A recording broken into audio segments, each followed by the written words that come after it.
কলেজার টুকরা মা ফাতেমা আম্মা জান হযরত আয়েশা সিদ্দিকা রাদিয়াল্লাহু তাআলা আনহা আল্লাহর হাবিবের ইন্তেকালের বাদে তিনি বলতেন, আমি যখন মা ফাতেমা রাদিয়াল্লাহু তাআলা আনহার দিকে যখন আমি নজর করতাম, নবী নাই, কিন্তু মা ফাতেমার দিকে নজর করলে আল্লাহ পাকের হাবিবের পূর্ণ নকশাটা আমি আয়েশার নজরে এসে যেত।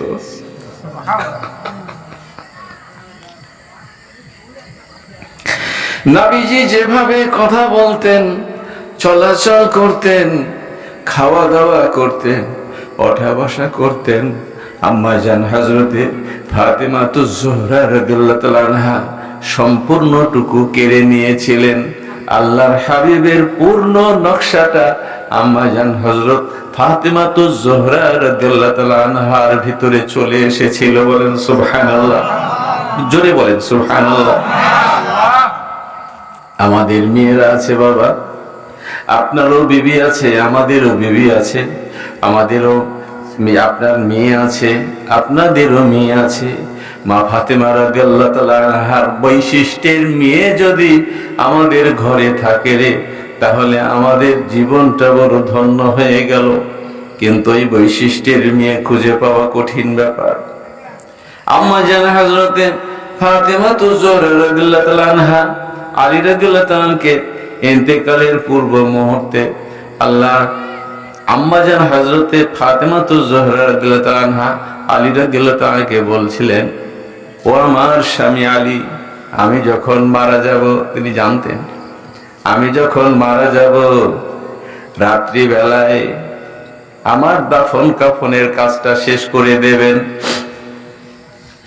রাত্রি বেলায় আমার দাফন কাফনের কাজটা শেষ করে দেবেন। আমাকে যখন কবর দিয়ে দেবেন, কবরটা সম্পূর্ণভাবে মাটির সাথে মিশিয়ে দেবেন, যেন কবরের কোনো চিহ্ন না পাওয়া যায়। কয় ফাতেমা, এমন কথা বলছো কেন? হযরত আম্মা জান ফাতেমাতুজ জোহরা রাদিয়াল্লাহু তাআলা বলছেন, স্বামী গো, রাত্রি বেলায় দাফন কাফন এই জন্য করবেন যেন কোন মানুষের নজর যেন আমার এই লাশের উপরে না পড়তে পারে। আর জানাজার নামাজ আদায় করে কবরটাকে কবরের ভিতরে রেখে কবরটাকে এজন্য সমান করে দেবেন যেন কোনো মানুষ জান্নাতুল বাকি গোরস্থানের ভিতরে মদিনাতুল মুনাওয়ার মসজিদে নববীর পূর্ব পাশেই হযরতে আম্মা জান ফাতেমাতুজ জোহরা রাদিয়াল্লাহু তাআলা আনহা, আম্মা জান হযরতে আয়েশা সিদ্দিকা রাদিয়াল্লাহু তাআলা আনহা এবং বিদুষী অনেক আল্লাহর নবীর ভালোবাসার মানুষগুলো ইমাম হাসান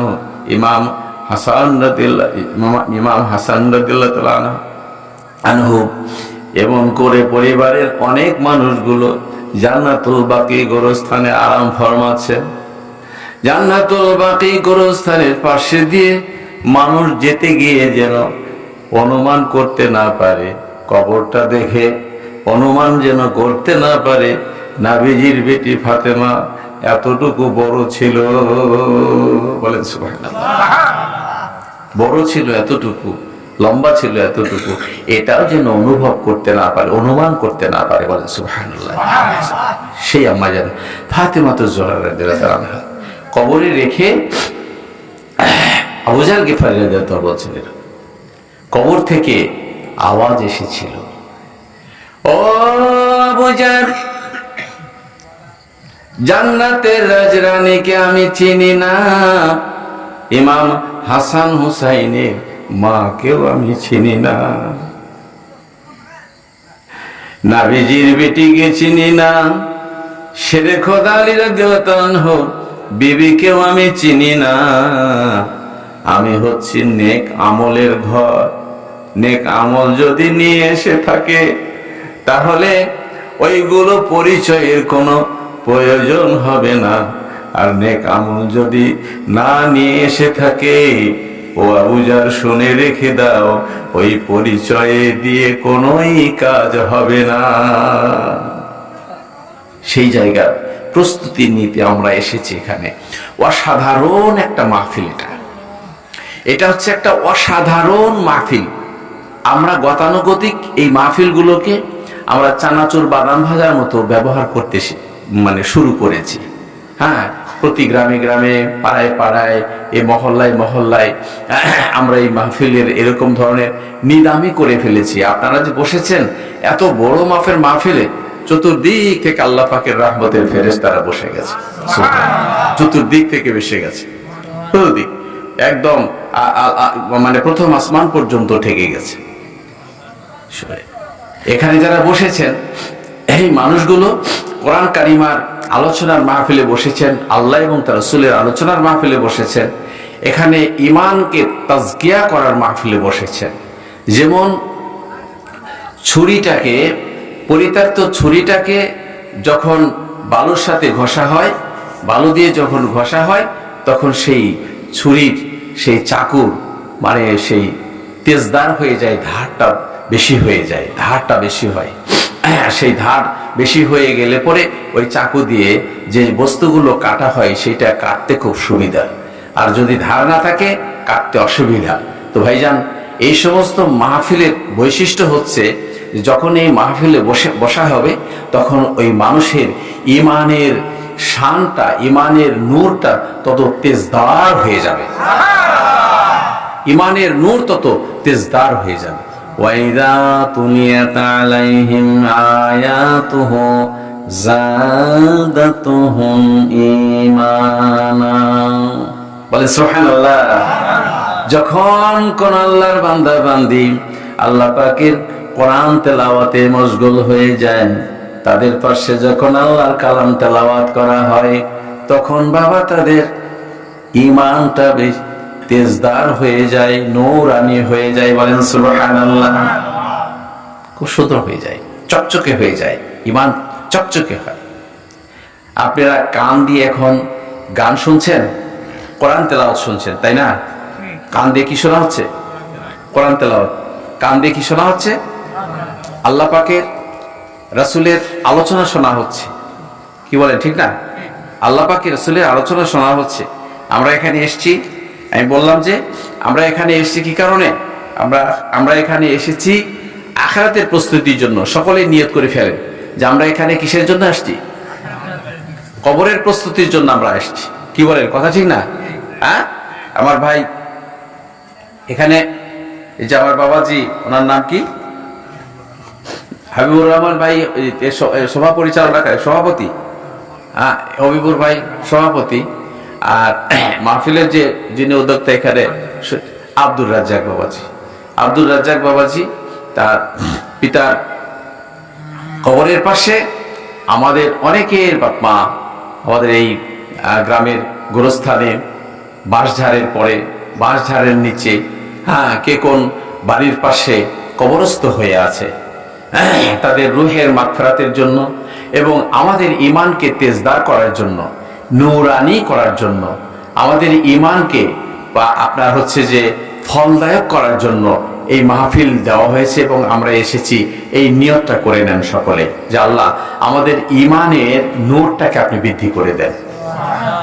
আপনারা সকলেই নিয়ত করে ফেলেন যে আল্লাহ এই মাহফিলের বদৌলতে আল্লাহ আমাদের ঈমানের নূরটাকে বৃদ্ধি করে দেন। এবং এই গ্রামে যারা এই মাহফিলের সাথে যারা সম্পৃক্ত, যারা এই মাহফিলকে সাহায্য সহযোগিতা করেছেন, এই মাহফিলে দান অনুদান দিয়েছেন এবং সাহায্য সহযোগিতা করেছেন, আল্লাহ সকলের ঈমানকে আল্লাহ তেজদার করে দেন। আল্লাহুম্মা আমিন। বলেন সকলে। অসাধারণ একটা মাহফিল, আমরা আসলে বুঝতে পারতেছি না, এটা অসাধারণ মাহফিল। এই মাহফিলের যে গুরুত্ব কত, সেটা আমি নালায়েক নাখান্দা আমি জবান দিয়ে আমি বর্ণনা করে শেষ করতে পারবো না। গতানুগতিক ওয়াজ নসিহত হচ্ছে, এটা মানুষের ধরতে গেলে দেখা যাচ্ছে একটা বিনোদন হয়েছে। নাউযুবিল্লাহি মিন যালিক, লা হাওলা ওয়ালা কুওয়াতা ইল্লা বিল্লাহিল আলিয়্যিল আযীম। এই মাহফিলগুলো বিনোদনের জন্য নয়। আমার শ্রদ্ধেয় মুরাব্বিনে কেরাম, আমার জোয়ান যুবক ভাই, স্নেহের কচিকাচার দল, পর্দার অন্তরায় আমার মা বোনেরা, এই মাহফিলগুলো বিনোদনের জন্য নয়। এই মাহফিলটা হচ্ছে আখিরাতে প্রস্তুতির জন্য, আল্লাহ এবং তার রসুলের দরবারে কবুল হওয়ার জন্য। সুবহানাল্লাহ, সুবহানাল্লাহ। একটা মানুষ, আমরা কিভাবে আল্লাহর দরবারে কবুল হব? আমরা মুসলমানিত্ব আল্লাহ দান করেছেন এহসান করে, দয়া করে, কিন্তু মুসলমানিত্বকে অর্জন করে নিতে হয়। আমাদের চোখটাকে আল্লাহ দান করেছেন ভালো চোখ, ভালো মানে দেখার মতো মানে তৌফিক আল্লাহ দান করেছেন, কিন্তু এই চোখটাকে ভালো দেখার জন্য প্রস্তুত করতে হয়, এটা আমার দায়িত্ব। কানটা আল্লাহ দান করেছেন শুনতে পারা যায়, এই কানটাকে আল্লাহ শোনার জন্য দান করেছেন, এটা আল্লাহর ইহসান। অনেক মানুষ ঠসা আছে, শুনতে পারে না। অনেক মানুষ কানা আছে, দেখতে পারে না। অনেক মানুষ বোবা আছে, বলতে পারে না। কি বলেন, কথা ঠিক না? অনেক মানুষ এরকম আছে না বোবা? কিন্তু আল্লাহ আমাদেরকে এই মুখটাকে বলার জন্য, এই যে শব্দ দিয়ে বলার জন্য একটা তৌফিক দান করেছেন, এটা আল্লাহর ইহসান। আমাদের এই যে হাতগুলোকে ভালো করে দিয়েছেন, সুন্দর সুস্থ হাত, আমরা যেভাবে সেভাবে নাড়াচাড়া করতে পারি, অনেক রকমের কাজ করতে পারি, এটা আমার আল্লাহর দয়া। বলেন সুবহানাল্লাহ। খুব ভালো করে, আরো জোরে করে বলেন সুবহানাল্লাহ। বোঝার জন্য জান্নাত আর জাহান্নাম দূরে নাই, জান্নাত আর জাহান্নাম আমার এই শরীরের মধ্যেই আছে। আপনি আমার এই শরীরের মধ্যে জান্নাত আর জাহান্নাম আছে। জাহান্নাম কি শরীরের মধ্যে রাখবেন, না জাহান্নাম শরীর থেকে বের করে দেবেন? আর বলেন তো দেখি। এ ভাই, দূরে বসে আছেন তারা, আমি মানে চেঁচিয়ে চেঁচিয়ে আওয়াজ করতে চাচ্ছি না, আপনাদের জ্ঞানের আধারে কথাগুলো রেখে দিতে চাচ্ছি। বলুন তো দেখি, যে জান্নাত আর জাহান্নাম কি দূরে? হ্যাঁ, না, জান্নাত আর জাহান্নাম আমার শরীরের মধ্যে, আমার শরীরের মধ্যেই জান্নাত আর জাহান্নাম। কি বলেন? আমার শরীরের মধ্যে কি জান্নাত আর জাহান্নাম? এই জাহান্নাম কি আমার শরীরের মধ্যে রাখবো, না জান্নাত আমার শরীরের মধ্যে রাখবো? আমার কথা বুঝেন? জান্নাত আমার শরীরের মধ্যে রাখবো, না জাহান্নাম আমার শরীরের মধ্যে রাখবো, না দুইটাই আমার শরীরের মধ্যে রাখবো? না, আমার কথায় উত্তর দেন, বলেন। এই মাহফিল গুলো যে আপনারা দিয়েছেন, 1 টাকা হলেও দিয়েছেন, 10 টাকা হলেও দিয়েছেন, 500 টাকা হলেও দিয়েছেন, 1000 টাকা হলেও দিয়েছেন। এই যে মানুষটা এখানে শুয়ে আছে, বাবাজি আফসার আলী এনে শুয়ে আছেন, এই মানুষটা মানুষকে ইসলাহ করার কাজে নিয়োজিত ছিলেন, মানুষের সংশোধনের কাজে নিয়োজিত ছিলেন। কথা বুঝেছেন তো? কথা হচ্ছে যে আমরা জান্নাত এবং জাহান্নাম আমাদের হচ্ছে অর্জন করার জিনিস। ভাই হবিবর ভাই সাহেব, আমরা একসঙ্গে চলাচল করছি, আমরা সহপাঠী। তো ব্যাপার হচ্ছে যে আমরা যে এখানে এসেছি, এই যে রাত জাগতেছি, ঘুম জাগতেছি, আরাম বিছানা ছেড়ে দিয়ে এসেছি, এতে আমরা ফল পাবো কি, লাভটা কি আমার? এ শুনে, আগুনে হাত দিলে হাত পুড়ে যায়, পানিতে হাত দিলে হাত ভিজে যায়। এটা আগুনের বৈশিষ্ট্য, এটা পানির বৈশিষ্ট্য। এই ঘুম পাতেছেন? ওই জন্য বলতেছিলাম একটু সামনের দিকে এগিয়ে আসেন, সামনে এগিয়ে আসেন। আপনাদের সামনে এগিয়ে আসেন, আপনাদের সাথে একটু মত বিনিময় করি। এটা তো জ্ঞানী গুণী ছেলে পেলে, বুদ্ধি বিবেক বিবেচনা সবাই আছে তো আপনাদের। হ্যাঁ, সব বুদ্ধি বিবেক বিবেচনা সম্পন্ন মানুষ আপনারা এখানে। অসাধারণ মাহফিল যে দিয়েছেন, এটা শুধু গতানুগতিক ওয়াজ শোনার মাহফিল না। গতানুগতিক ওয়াজ আপনি তো শুনতেই আছেন, কিন্তু আজকের এই আলোচনা আমি ওইভাবে করতে চাচ্ছি না, আমি ওইভাবে আলোচনা করবও না। আমি আপনাদের জ্ঞানের আধারে আপনি আমি কি জিনিস, এই জিনিসটা একটু উপলব্ধিতে নিয়ে আসেন। জান্নাত এবং জাহান্নাম আমাদের মাঝে বিরাজমান। হ্যাঁ, আগুন আছে, আগুনে হাত দিলে কি হয়? পুড়ে যায়।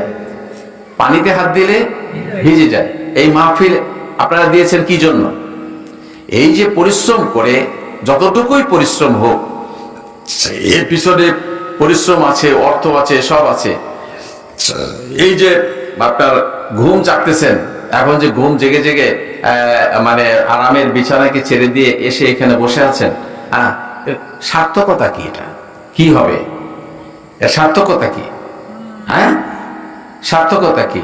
ইমানদারকে বলতে হয়, ইমানদার মুসলমানদেরকে বলতে হয় নামাজ পড়ো, চলো যাই নামাজ পড়ি চলো, বলতে হয়। কিন্তু একটা ঘুঘু পাখিকে বলতে হয় না যে ভাই তোমার খাবারটা কি। একটা ঘুঘু পাখি, একটা কবুতরকে বলতে হয় না তোমার খাবার কি, সেটা খাও। ইমানদারকে বলতে হয় তুমি নামাজ পড়ো, তুমি রোজা থাকো, তুমি মালে ভেজাল দিবে না। ইমানদারকে বলতে হয় তুমি মালে ভেজাল দিবে না, তুমি মিথ্যা কথা বলবে না, তুমি গীবত করবে না, তুমি হারাম দেখবে না, হারাম খাবে না। এগুলো ইমানদারকে বলতে হয়। কিন্তু একটা ঘুঘু পাখিকে বলতে হয় না, একটা কবুতরকে বলতে হয় না যে তুমি এটা খাও, এটা খেও না। বলেন সুবহানাল্লাহি বিহামদিহি সুবহানাল্লাহিল আযীম। বিশাল একটা পার্থক্য। একটা পাখি, কবুতর পাখি দেখেছেন, কবুতর পাখি কোনো সময় পায়খানায় ঠোকর মারে না। বলে সুবহানাল্লাহ। কবুতর পাখি পায়খানায় ঠোকর মারে না। একটা ঘুঘু পাখি কোনো সময় পায়খানায় ঠোকর দেয় না। একটা ছাগল পায়খানায় মুখ লাগায় না। প্রত্যেকটা বস্তুর ভিতরে মহান আল্লাহ তাবারক তাআলা একটা সাধারণ জ্ঞান দিয়ে, বুদ্ধি দিয়ে, বিবেক দিয়ে, বিবেচনা দিয়ে আল্লাহ স্বনির্ভর করে ওই প্রাণীকে আল্লাহ সৃষ্টি করেছেন। ওর খাবার কি, কোন জায়গায় থাকবে, সব খাবারের আপনার তালিকাগুলো ওদের জেহেনের ভিতরে আছে। বাবুই পাখি নামে একটা পাখি আছে, শালিক পাখি আছে। বাবুই পাখি তাল গাছে থাকতো, ওই তাল গাছে থেকে এত সুন্দর নিপুণ করে খাঁচা তৈরি করত, বাসা তৈরি করত। বলেন সুবহানাল্লাহ। এত সুন্দর করে বাসা তৈরি করত গাছের ডালে, তাল গাছের সাথে এত মজবুত করে বাসা তৈরি করত। কোন স্কুল কলেজে পড়া ছিল না। বলেন সুবহানাল্লাহ। কোন স্কুল কলেজে ওই বাবুই পাখি পড়াশোনা করে নাই, লেখাপড়া করে নাই। সুনিপুণ ভাবে এত সুন্দর করে ওই বাসাটা সে তৈরি করত। নিজে থাকবে, ডিম পারবে কোথায়, তাক করে সুন্দর করে বাসা সে তৈরি করত। ঝড় আসলেও বাসাগুলো এমন আপনার শক্তি, এমন মজবুত করে আটকিয়ে রাখতো। ঝড়ের বেগেও বাসাগুলো ওই তালপাতার ইট থেকে খসে পড়তো না। বলেন সুবহানাল্লাহ। কোন স্কুল কলেজে পড়ে নাই। একটা বাবুই পাখি স্কুলে পড়ে নাই, কলেজে পড়ে নাই, তা সত্ত্বেও ওই জ্ঞানটা আমার আল্লাহ ওই বাবুই পাখির শরীরের ভিতরে, জ্ঞানে মাথার ভিতরে দিয়ে দিয়েছে। এত সুন্দর সুনিপুণ বাসা সে তৈরি করতে সক্ষম হয়। হয় মানুষ, বাবুই পাখি এত সুন্দর মজবুত করে বাসা তৈরি করে। ওই বাবুই পাখি কি খায়? আমার আল্লাহ ওই বাবুই পাখির খাবারটার মাথার ভিতরে দান করেছেন জ্ঞানটা। যে জিনিস সে খাবে ওর জন্য খাবার তালিকা আলাদা করে আর অন্য কারো নিকট থেকে শিখতে হয় না। বাবুই পাখি নিজেই তার খাবার তালাশ করে সে নিজের খাবারটা খেয়ে নেয়। ও মানুষ, বাবুই পাখি যদি এত সুন্দর বাসা তৈরি করতে পারে আর তার নিজের খাবারটা এত সুন্দর করে নির্ণয় করে খেতে পারে, ঘুঘু পাখিটা তার খাবারটা নির্ণয় করে খেতে পারে। সুবহানাল্লাহ। মৌমাছিটা এত সুন্দর নির্ণয় করে সে নিজের চাকটা তৈরি করে গাছের সহজ ডালে, ঘরের চালের নিচে মৌমাছিটা এত সুন্দর বাসা তৈরি করতে পারে। وأوحى ربك إلى النحل أن اتخذي من الجبال بيوتا ومن الشجر ومما يعرشون سبحان الله আমার আল্লাহ তাবারক তাআলা প্রত্যেকটা প্রাণীকে স্ব জ্ঞান দিয়ে স্ব ভাষা দিয়ে কথা বলার, প্রত্যেকটা জিনিস নির্ণয় করার তৌফিক আল্লাহ দান করেছেন। সকল প্রাণী, গোটা বিশ্ব জাহানে যত জীব আছে, যত প্রাণী আছে, যত বস্তু আছে, সকল বস্তুর গুণগুলো মহান আল্লাহ তাবারক তাআলা মানব দেহে দান করেছে। মানুষের শরীরের মধ্যে আছে।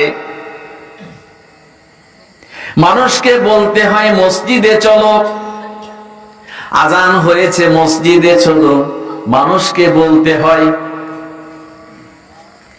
কিন্তু হাসনা হেনা ফুলকে বলতে হয় না, হে হাসনা হেনা ফুল, রাত হয়েছে সুবাস ছাড়ো। বলে সুবহানাল্লাহ। রাত হয়েছে সুবাস ছাড়ো। মানুষ হাসনাহানা ফুলের গাছকে বলতে হয় না, রাত হয়েছে সুবাস ছাড়ো, দিন হয়েছে সুবাস তুমি আটকে ফেলো, বন্ধ করে দাও। বলে সুবহানাল্লাহ। কি কুদরতি নিয়ম কানুন পদ্ধতি প্রত্যেকটা প্রজাতির মধ্যে চলছে। শুধুমাত্র গাফেল হয়ে আমরা বসে আছি মানুষ। আমাদের নিজের জীবনটাকে আমরা নিজে কিন্তু নির্ণয় করে চলতে পারি না। এটা আমাদের অযোগ্যতা, গাফলতি। আজান হয়েছে চলো মসজিদে, বলতে হয়। ইমানদারকে বলতে হয় রোজা থাকো, ইমানদারকে বলতে হয় সত্য কথা বলো, ইমানদারকে বলতে হয় গীবত করো না, ফাহেসা কথা বলো না, এটা ইমানদারকে বলতে হয়। ঘুঘু পাখির ছোট্ট একটা বাচ্চাকে বলতে হয় না, কিন্তু ইমানদারের ছোট্ট একটা বাচ্চাকে দিক নির্দেশনা দিতে হয়। বলে সুবহানাল্লাহ। হ্যাঁ, এই যে আমাদের অভাব কমতি, এইটা আমরা শিখবো কোথায়, জানবো কোথায়? এগুলো আলিম ওলামাদের নিকট থেকে, মুহাক্কিক আল্লাহ ওয়ালাদের নিকট থেকে আমরা এগুলো অর্জন করতে পারবো। ওই জন্য আমরা বসেছি। সুবহানাল্লাহ। লা হাওলা ওয়ালা কুওয়াতা ইল্লা বিল্লাহ। কি জীবন আমাদের! মুখটাকে বাবা সংরক্ষণ করতে হবে, হেফাজত করতে হবে। কথা বলার শক্তি আল্লাহ দান করেছেন, এটা আল্লাহর দয়া। কিন্তু মুখটাকে ব্যবহার করার দায়িত্ব আল্লাহ পাক পরওয়ারদিগারে আলম আপনার আমার জেহেনের ভিতরে নিজের ক্যাপাসিটিতে, নিজের অর্জনের মধ্যে আমার আল্লাহ রেখে দিয়েছেন। দেখি তুমি মুখটাকে কোন পথে তুমি ব্যবহার করো। ফাহিশা কথা বলা যায় না, ফাহিশা কথা বলা যায় না। ফাহিশা কথা বোঝেন না, খারাপ কথা বোঝেন না। আপনারা ঘুম পাড়তেছেন, এখন ঘুমাচ্ছেন? ইস, ঘুম পারেন না। একটুখানি আপনাদের সাথে মত বিনিময় করি। দেখেন, মুখ দিয়ে ফাহিশা কথা বলা যায় না? জায়েশা কথা বলেছি কি না? বলেছি, অনেক বলেছি না? ফাহিশা কথা বলিনি? মিথ্যা কথা, মিথ্যা কথা বলেছি। তারপরে যে কোনো খাবার খাওয়া যায় না, মদ খাওয়া যায় না, গাঁজা খাওয়া যায় না, ভাং খাওয়া যায় না। খাওয়া যায়, খেয়েও ফেলে দিয়েছি। বিড়ি সিগারেট খেয়ে ফেলে দিয়েছি। পান করি আমরা, পারি? হ্যাঁ, মুখ দিয়ে পান করি না? পান করি। ফাহিশা কথা বলা যায়। মুখের কাজ কয়টা? মুখের কাজ দুইটা, একটা কথা বলা আর একটা খাওয়া। চলেন এবার আজকে মুখ নিয়ে আলোচনা করব। দেখেন, আমার মুখ জান্নাতি না জাহান্নামী? একটুখানি চিন্তা করে আমরা নির্ণয় করি তো, আমার মুখটা জান্নাতি না জাহান্নামী? আমি বলেছি যে জান্নাত আর জাহান্নাম আমাদের নিকটেই আছে। বলছি না? বলছি জান্নাত আর জাহান্নাম আমাদের নিকটে আছে। এই ছেলেরা, এই এই বাবা, তোমার মুসলমানের ছেলে, এই আমার কাছে আসো তো, এদিকে এদিকে এদিকে, হ্যাঁ এদিকে আসো, হ্যাঁ এদিকে সামনে বসো। আপনারা যারা জ্ঞানী গুণী মানুষ যারা এখানে বসে আছেন, কেউ একটা মানুষ পাগল না এখানে। দেখেন তো, আমরা জান্নাত আর জাহান্নাম নির্ণয় করতে বসেছি। আমাদের সাথে জান্নাত আছে, আমাদের সাথে কি আছে? জাহান্নাম আছে। আছে কি না? আছে। হ্যাঁ, এবার দেখি মুখটা আমাদের কত মূল্যবান। বলেন সুবহানাল্লাহ বিহামদিহি সুবহানাল্লাহিল আযীম। কত বড় মূল্যবান। দেখেন, মুখটা সহজ পরিচালনা, আবার খুব কঠিন প্রোটেকশন। সহজ পরিচালনা, খুব কঠিন প্রোটেকশন। দেখেন, এই যে দুইটা ঠোঁট আল্লাহ বানিয়ে দিয়েছেন। আমি আপনাদের সাথে কথা বলতেছি, হ্যাঁ, এবার আপনারা আমাদের সাথে কথা বলতেছেন, দুরূদ শরীফ পড়তেছেন, আল্লাহু আকবার বলতেছেন, সুবহানাল্লাহ বলতেছেন, বলতেছেন। এটা দেখেন, এটা খুব সহজ পরিচালনা এবং কঠিন প্রোটেকশন। ঠিক আছে, চুপ করে দুইটা ঠোঁট যদি এরকম করে বন্ধ করে রাখা হয়, যেমন আপনি রেখেছেন, এমন করে যদি বন্ধ করে রাখা হয়, আর এখন থেকে নিয়ে মরণ পর্যন্ত এরকম বন্ধ করে রাখলে একটা কথা বলা যাবে? বলেন, একটা কথা বলা যাবে? কিছু খাওয়া যাবে? সুবহানাল্লাহ বিহামদিহি সুবহানাল্লাহিল আযীম। দেখেন, কত সহজ পরিচালনা আর কত কঠিন প্রোটেকশন। যে দুইটা ঠোঁট যদি এরকম করে বন্ধ করে রাখি যদি, তাহলে এই মুখ দিয়ে আমি আর একটা কথাও বলতে পারবো না আওয়াজ দিয়ে। এমন করে যদি মরে যাই, আর একটা কথা বলার ক্ষমতা আমার নাই। আবার কোন জিনিস যদি মুখে দেওয়া হয়, আর ভিতরে যাবে না, শুধু এরকম করে আটকে রাখবো দুইটা ঠোঁট। আবার কথা বলা এত সহজ ভাবে, দুইটা ঠোঁট আলাদা করে কথা বলা যায়। বলেন সুবহানাল্লাহ বিহামদিহি সুবহানাল্লাহিল আযীম। যেটাকে কোন মানে মেশিন পত্র দিয়ে এটাকে ফাঁকা করে কথা বলে আবার বন্ধ করতে হয়, এরকম কিন্তু না। এত সহজ একটা পরিচালনা, সহজ ব্যবহার যোগ্য আল্লাহ পাক এই জবানটাকে করে দিয়েছেন। সুবহানাল্লাহ বিহামদিহি সুবহানাল্লাহিল আযীম। ইস, কত কত কত ভাবতে কত অবাক। এইভাবে যদি আমরা চুপ করে ঠোঁটটা মানে বন্ধ করে রাখি, আর জীবনে একটা কথাও বলতে পারবো না, আওয়াজ দিয়ে কোনো কথা হবে না, আওয়াজ দিয়ে কোনো কথা হবে না। মাকে মা ডাকা হবে না, আল্লাহকে আল্লাহ ডাকা হবে না, আব্বাকে আব্বা ডাকা হবে না, পৃথিবীর কোনো কথাই আমরা বলতে পারবো না চুপ করে বসে থাকলে। আবার এত সহজ ভাবে এটাকে ব্যবহার করতে পারতেছি যে কোনো মেশিন পত্র লাগতেছে না, যে এরকম করে টান দিয়ে ফাঁকা করে নিয়ে আবার কথা বলি, আবার বন্ধ করে দেই, আবার ফাঁকা করে কথা বলি, আবার বন্ধ করি, এরকম না। বলেন সুবহানাল্লাহ বিহামদিহি সুবহানাল্লাহিল আযীম সুবহানাল্লাহ বিহামদিহি সুবহানাল্লাহিল আযীম। এবার চলুন, তাহলে আমরা এই মুখ দিয়ে এরকম ধরনের কথা বলতে পারি। মুখের কাজ হলো কয়টা? দুইটা। মুখের কাজ কয়টা? দুইটা কাজ। একটা হলো কথা বলা যায়, আর একটা হলো খাওয়া। জাহান্নাম নাই? হ্যাঁ, জান্নাত জাহান্নাম আছে। যদি আমরা ফাহিশা কথা বলি, যদি আমরা মিথ্যা কথা বলি, মুখটাকে ব্যবহার করার খুব সহজ পদ্ধতি আল্লাহ আমাদেরকে দান করেছেন। মুখ দিয়ে আমরা খুব সুন্দর করে কথা বলতে পারি, ভাষা দিয়ে কথা বলতে পারি, আবার সুন্দর করে খাইতেও পারি। আমাদের মুখটা এত সুন্দর করে আল্লাহ সৃষ্টি করেছেন, কিন্তু এটা আল্লাহর ইহসান, দয়া, আল্লাহর দয়া এটা। আর এই দয়ার সাথে আমার একটা বিবেক আছে, এই বিবেকটাকে এইখানে নিয়ে আসতে হবে কিভাবে? যে এই বিবেক দিয়ে আমরা এই মুখটাকে পরিচালনা করব কিভাবে? যে আল্লাহ এবং তার রাসূল, যেহেতু আমরা মুসলমান, আমাদের জবানটা হবে এত পবিত্র যে আল্লাহ এবং তার রাসূলের পক্ষ থেকে যেটা বলা দরকার সেইটা বলা শিক্ষা করা, আর যেটা বলা চলবে না সেইটাকে আমাদের এই জবানে নিয়ে আসা, বাদ দেওয়া, পরিত্যাগ করা, এইটা আমাদেরকে শিখতে হবে। যেটা খাওয়া দরকার সেইটা আমাদের এই জবানে ঠেকাবো, আর যেটা খাওয়া চলবে না সেইটা আমার এই জবানে ঠেকানো চলবে না। তাহলেই আমরা এই জবানটাকে আমরা জান্নাতি জবান হিসাবে গড়ে তুলতে পারবো, এর আগে নয়, এর আগে নয়। বলে সুবহানাল্লাহি বিহামদিহি সুবহানাল্লাহিল আযীম। আমার কথা ভালো করে বুঝেন। দুইজন মানুষ থাকেন, দুইজন মানুষই আমার দরকার, অত অত মানে আমার দরকার নাই। দুইজন মানুষ থাকেন, বিবেকবান, বুদ্ধিমান, আকলমান। বসেন। এই জন্য বলছি যে আমরা নিয়ত করি যে আমরা যেন আল্লাহ পাক আমাদের এই মাহফিল থেকে আখিরাতের প্রস্তুতি গ্রহণ করে আল্লাহ বাড়িতে নিয়ে যান। আপনারা আমার সাথে একমত তো? একমত আছেন? দেখি আছে কেন? নারে তাকবীর, নারে তাকবীর। হ্যাঁ, আল্লাহ সিলসিলায়ে ফুরফুরা শরীফ, সিলসিলায়ে ফুরফুরা শরীফ।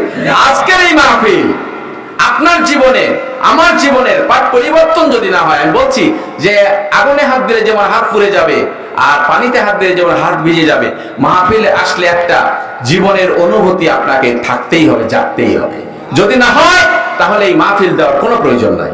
আপনি যেভাবে আছেন পশুর জীবন পরিচালনা করছেন, করেন, করতে থাকেন। নাউযুবিল্লাহি মিন যালিক। লা হাওলা ওয়ালা কুওয়াতা ইল্লা বিল্লাহ। কি হচ্ছে এটা বলেন, কি হচ্ছে বলেন? এবার চলুন তাহলে মুখটাকে